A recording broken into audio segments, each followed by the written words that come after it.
मोल concept, मोल संकल्पना। 12 gram carbon 12 में जो एटम्स प्रेजेंट होते हैं वो होते हैं 6.023 इंटू 10⁻23 और इसी को कहा जाता है 1 mole. That means 1 mole equals to होंगे 6.023 इंटू 10⁻23 पार्टिकल्स। पार्टिकल्स हम इसलिए वर्ड यूज़ कर रहे हैं क्योंकि ये एटम्स हो सकते हैं, ये मॉलिक्यूल्स हो सकते हैं, ये आयंस भी हो सकते हैं। इस नंबर को एवोगैड्रो नंबर भी कहा जाता है। तो बेसिकली मोल जो है वो एक नंबर है, ठीक है। तो मोल, जैसे कि हम लोग जानते हैं कि डजन एक नंबर है, वैसे ही मोल भी एक नंबर ही होता है।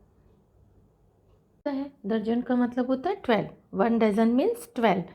तो यदि हम बोलेंगे मान लो कि 1 डजन हाइड्रोजन मॉलिक्यूल या अणु, तो इसका मतलब क्या होगा कि 12 हाइड्रोजन मॉलिक्यूल। वैसे यदि बोलेंगे 1 डजन सोडियम परमाणु या एटम इक्वल टू होगा 12 सोडियम एटम। वैसे यदि हम बोलते हैं कि 1 डजन Cu2 पॉजिटिव आयन, तो उसका मतलब होगा 12 Cu2 पॉजिटिव आयन।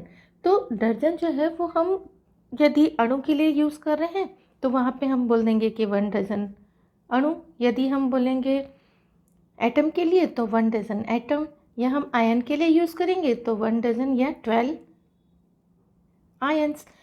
तो जिस प्रकार डजन एक संख्या है जिसका मतलब होता है 12, वैसे ही मोल भी एक संख्या है जिसका मतलब होता है 6.023 इंटू 10⁻23 मॉलिक्यूल। तो यहीं पर हम इसको यूज़ करेंगे, जैसे 1 मोल H2 मॉलिक्यूल, तो इसका मतलब हुआ 6.023 इंटू 10⁻23 मॉलिक्यूल। वैसे यदि हम कहते हैं 1 मोल कार्बन एटम, तो इसका मतलब होगा 6.023 इंटू 10⁻23 एटम। तो हम ये कह सकते हैं कि 1 मोल पार्टिकल या कण, एक जनरल फार्मूला यदि हम बोले तो 1 मोल पार्टिकल या कण इक्वल्स टू होता है 6.023 इंटू 10⁻23 पार्टिकल्स, ठीक है। अब इसके बाद हम कुछ क्वेश्चन सॉल्व करेंगे। तो सबसे पहला हम लेते हैं relation between mole and mass, mole तथा द्रव्यमान में संबंध।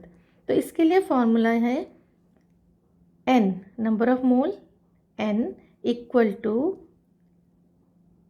पदार्थ का द्रव्यमान, mass of substance upon molar द्रव्यमान या मोलर मास।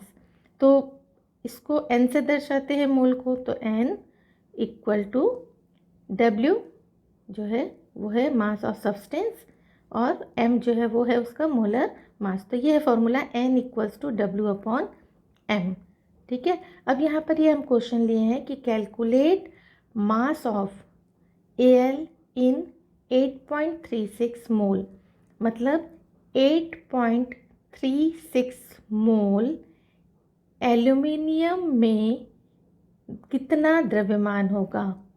8.36 मोल एल्यूमिनियम का कितना द्रव्यमान होगा। तो यहाँ पर हम पुट करते हैं। तो सबसे पहले क्या गिवन है हमको यहाँ दिया गया है n दिया गया है 8.36, ठीक है। और फॉर्मूला है हमारे पास कि n equals to w upon m, और कैलकुलेट हमको करना है मास, मतलब w हमको कैलकुलेट करना है। तो w इक्वल्स टू क्या हो जाएगा, पक्षांतर कर देंगे तो w इक्वल्स टू हो जाएगा n into capital M। n की वैल्यू रख दिए हैं 8.36 एंड मास या मोलर मास ऑफ एल्यूमिनियम कितना होता है 27। तो इसको इंटू कर देंगे तो कितना आ जाएगा 225.7। ये किस में आएगा आंसर, क्योंकि हमको निकालना है मास, तो ये हो जाएगा ग्राम में। तो इस क्वेश्चन का आंसर हुआ 225.7 ग्राम। हमारा नेक्स्ट क्वेश्चन है 0.220 मोल CuNO3 ट्वाइस का मास या द्रव्यमान ज्ञात करना है हमको। तो यहाँ पर क्या गिवन है, दिया क्या गया है, यहाँ पर दिया गया है मोलों की संख्या, number of moles of CuNO3 twice. तो वो कितना है, वो है 0.220। तो N इक्वल्स टू है 0.220 मोल। और हमको कैलकुलेट करना क्या है, मास या फिर W कैलकुलेट करना है। ठीक है, तो सबसे पहले तो हमको फॉर्मूला लिखना है। तो N इक्वल्स टू होता है W अपॉन M। ठीक है, अब यहाँ पर M कैसे होगा, तो CuNO3 ट्वाइस का मास हमको कैलकुलेट करना है ना, मास ऑफ CuNO3 ट्वाइस। तो यहाँ पर कैसे निकालोगे, कॉपर का होता है 63.5 प्लस 2, यहाँ पर NO3 ट्वाइस है ना, तो ये बाहर 2 लिख के ब्रैकेट में हम नाइट्रोजन का होता है 14 प्लस यहाँ पर ऑक्सीजन कितने हैं, 3 है, तो 3 और ऑक्सीजन का मास होता है 16, तो यहाँ पे इंटू 16। तो ये कितना आएगा 63.5 प्लस इसको टोटल करेंगे तो आ जाएगा 124। मतलब इन 3 इंटू 16 करेंगे प्लस 14, फिर उसको इंटू 3 कर देंगे तो ये 124। तो इक्वल टू आ गया 187.5। तो ये आ गया M। हमारे पास M भी है, हमारे पास N भी है, और हमको W कैलकुलेट करना है। तो W equals to N into M। तो N कितना है, N है 0.220 इंटू M कितना है 187.5। तो ये कितना आ जाएगा 41.25। ठीक है, फिर एक अगला क्वेश्चन लेते हैं, ये ग्राम में है ना, ठीक है आंसर। नेक्स्ट क्वेश्चन हम लेते हैं number of moles in 0.0114 gram Hg। मतलब 0.0114 ग्राम Hg में मोलों की संख्या ज्ञात करनी है। तो हमको क्या ज्ञात करना है, हमको ज्ञात करना है N। ठीक है, दिया गया क्या है, दिया गया है W, जिसकी वैल्यू है 0.114 ग्राम। ठीक है, तो यहाँ पे फॉर्मूला में रख देंगे। तो N equals to W upon M होता है। W की जगह 0.0114 है ना, 0.0114, यहाँ पे गलत लिखती हूँ मैं, डिवाइडेड बाय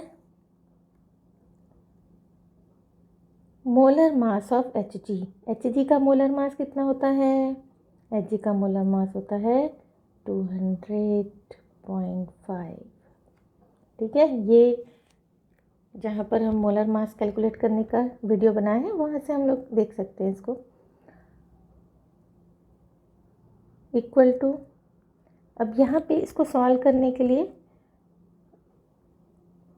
0.0114 अपॉन 200.5 है। इसको यदि हम लेफ़्ट ले जाते हैं, डेसिमल को है ना, दशमलव को हम यदि इधर ले जाते हैं तो 10 का पावर माइनस में लाते हैं, तो 4 डिजिट के बाद ले जा रहे हैं, तो हम लोग यहाँ पे क्या करेंगे 10 टू द पावर -4 लिखेंगे। 4 डिजिट इधर ले गए हैं लेफ़्ट में, सॉरी राइट में, इसलिए तो यहाँ पे हो जाएगा 114 इंटू 10⁻⁻4। 10⁻⁻4 क्यों लिखे?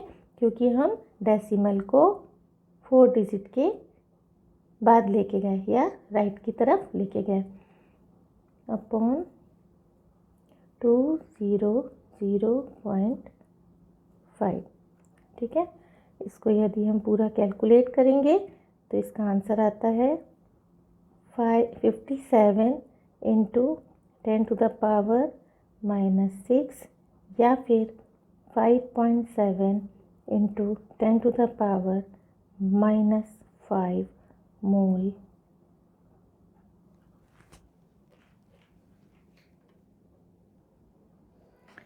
नेक्स्ट जो देखते हैं हम, mole and number of particle में संबंध। मोल को स्मॉल एन से दर्शाते हैं और कणों की संख्या हम लोग क्यों बोल रहे हैं? क्योंकि वो कण अणु भी हो सकता है, वो परमाणु भी हो सकता है, वो आयन भी हो सकता है, इसलिए हम उसको पार्टिकल्स लिखते हैं। तो नंबर ऑफ पार्टिकल या कणों की संख्या, जिसको कैपिटल एन से शो करते हैं, के बीच में संबंध। तो मोलों की संख्या बराबर होगा कणों की संख्या, number of particles, upon N0, जिसको कि हम कहते हैं एवोगैड्रो का नंबर, और जिसकी वैल्यू होती है 6.023 इंटू 10⁻23। ठीक है, अब यहाँ पे हम लोग लिखते हैं यदि क्वेश्चन कि number of atom in 3 mole Na, 3 mole Na में एटम्स या परमाणुओं की संख्या।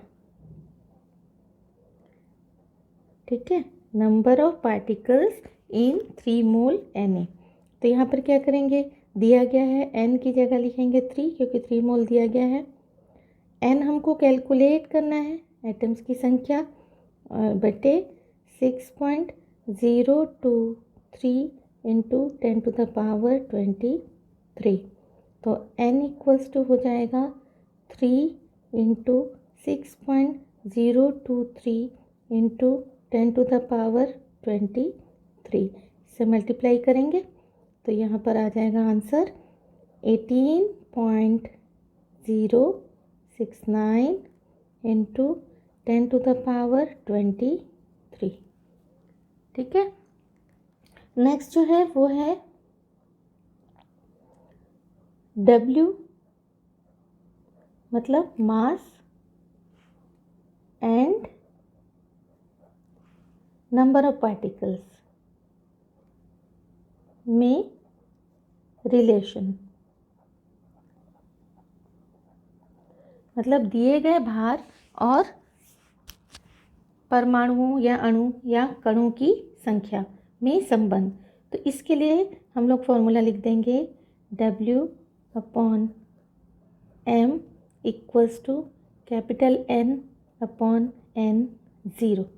ठीक है, अब कैलकुलेट करना है। मान लो 3 ग्राम सैंपल में Na के एटम्स, मतलब 3 ग्राम सैंपल में Na के कितने परमाणु होंगे। तो यहाँ फॉर्मूला में W हमारे पास गिवन है 3, सोडियम का मास कितना होता है 23, इक्वल टू हमको निकालना क्या है, N निकालना है, और 6.023 इंटू 10⁻23। ये किसका मान है, ये N0 का मान है। तो N इक्वल्स टू क्या हो जाएगा 3 इंटू 6.023 इंटू 10⁻23, ये क्योंकि इधर पक्षांतर हुआ तो ऊपर चला गया, अपॉन 23। ठीक है, तो ये आंसर आएगा 0.78 इंटू 10⁻23। और डेसिमल जनरली हम 1 डिजिट के बाद लगाते हैं, तो इसलिए यहाँ पे लिख देंगे 7.8 into 10 to the power 23 atoms.